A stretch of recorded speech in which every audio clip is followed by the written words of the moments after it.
Diabetes ఉందని దోసలు తినడం మానేసారా? అందులోనూ బెన్ని దోస. అదేనండి రామేశ్వరం కేవ్ స్టైల్ దోస. అంటే ఇష్టపడని వారు ఎవరుంటారు చెప్పండి? మరి అలాంటి రుచికరమైన బెన్నె దోసని షుగర్ లెవెల్స్ పెరగకుండా మిల్లెట్స్ మరియు రెడ్ రైస్‌తో కంప్లీట్ హెల్తీగా ఎలా చేయాలో ఈ వీడియోలో మీకు కొన్ని ఇంపార్టెంట్ టిప్స్‌తో సహా చెప్తాను. వీడియోని ఎక్కడ స్కిప్ చేయకుండా లాస్ట్ వరకు చూడండి.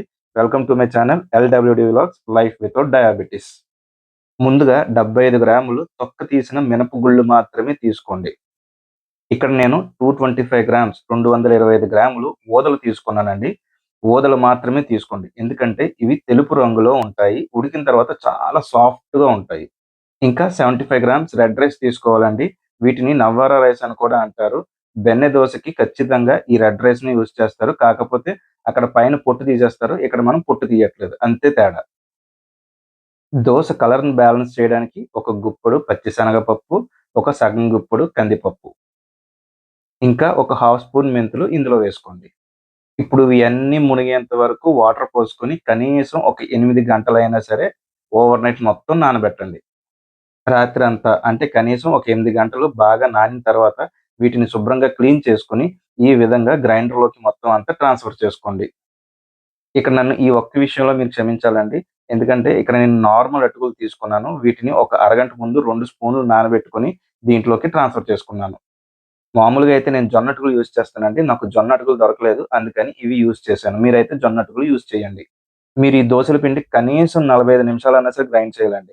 ఎంత మెత్తగా అంటే వెన్నలాగా అయిపోవాలి పిండనేది.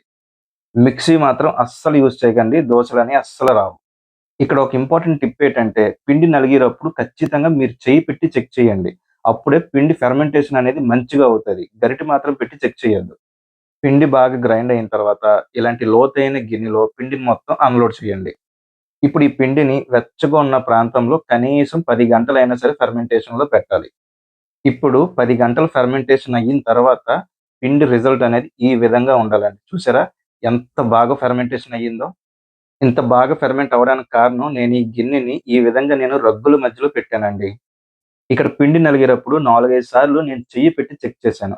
ఆ పిండిని తీసుకొచ్చి వెచ్చగున్న ప్రాంతంలో నేను ఫెర్మెంటేషన్ చేశాను కాబట్టి ఇంత మంచి రిజల్ట్ వచ్చిందండి. ఇప్పుడు మీకు కావాల్సినంత పిండిని వేరే ఒక బౌల్‌లోకి ట్రాన్స్‌ఫర్ చేసుకోండి. ట్రాన్స్‌ఫర్ చేసిన ఈ పిండిలో మీకు తగినంత సాల్ట్ వేసుకొని బాగా కలపండి. ఫైనల్‌గా పిండి కన్సిస్టెన్సీ అనేది ఈ విధంగా ఉండాలి. మరీ ఎక్కువ లూజ్‌గా ఉండకూడదు. అలాగని మరీ ఎక్కువ టైట్‌గా కూడా ఉండకూడదు. చూసారు కదా! ఇప్పుడొక ఐరన్ పాన్ అనేది స్టవ్ మీద పెట్టి హై ఫ్లేమ్ మీద ఐరన్ పాన్ మొత్తం బాగా వేడి చేసి, ఈ విధంగా వేడైన పాన్‌ని కంప్లీట్‌గా కూల్ చేసిన తర్వాత మాత్రమే అట్టుని మీరు స్ప్రెడ్ చేయాలి. ఇక్కడ అట్టు స్ప్రెడ్ చేసేది కూడా కింద మంట ఎక్కడి వరకైతే వస్తదో అక్కడి వరకు మాత్రమే స్ప్రెడ్ చేయండి. అట్టు స్ప్రెడ్ చేసిన తర్వాత మంటని హై ఫ్లేమ్‌లోకి పెట్టండి. అక్కడ సర్కిల్స్ ఏవైతే ఉన్నాయో దాంట్లో నెయ్యిని మొత్తం ఒంపేయండి.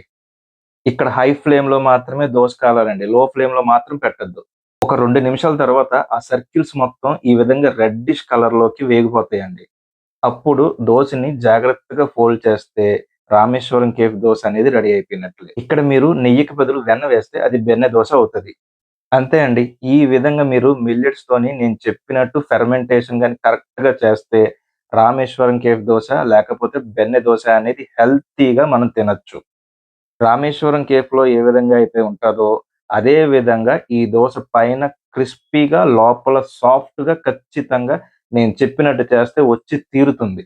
2 ఇంపార్టెంట్ స్టెప్స్. పిండి రుబ్బేటప్పుడు మీ చెయ్య పెట్టాలి. 10 గంటలు ఫెర్మెంటేషన్ మంచిగా అయితే మంచి రిజల్ట్ అనేది ఖచ్చితంగా వస్తది.